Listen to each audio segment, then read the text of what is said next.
One of the fundamental problems with all the masters and rich and wealthy and desirous and greedy people in the world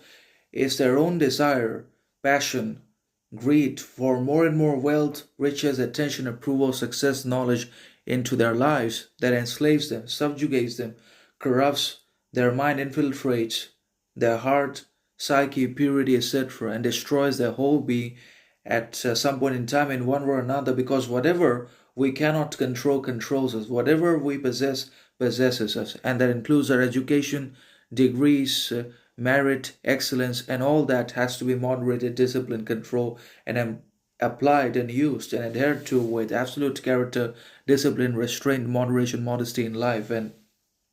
whatever it is that we absolutely fail to control, moderate, discipline, and achieve mastery over in life is ultimately going to subject us to our enslavement, slavery, and we're going to be enslaved by all that we now cannot and we fail to control in one way or another. And that includes not just our possessions, wealth, riches, fame, vanity, pride, attention, approval, but also our knowledge, education, talent. And that means everything becomes a danger because it enslaves us, because it makes us uncontrollable and bold all the time. Everything becomes a dangerous thing, and all power is dangerous when not used, applied, and adhered to with responsibility, reason, patience, accountability, etc. And that means any possession, any power, and any knowledge in the world requires the execution and development of responsible behavior, accountable attitudes, patient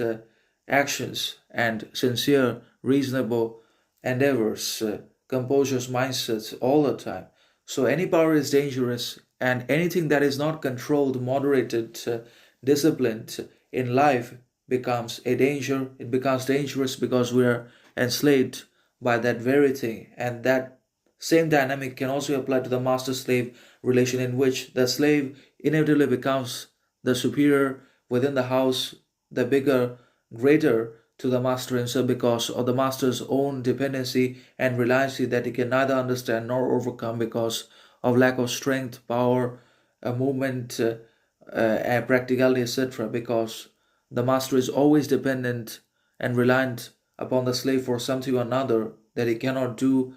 think, say by himself for himself. So he becomes the slave, and the master, and the slave becomes the master, and the master becomes the slave. So the roles are reversed because of dependency that just is not controlled, that is not moderated, that is not understood. So anything becomes dangerous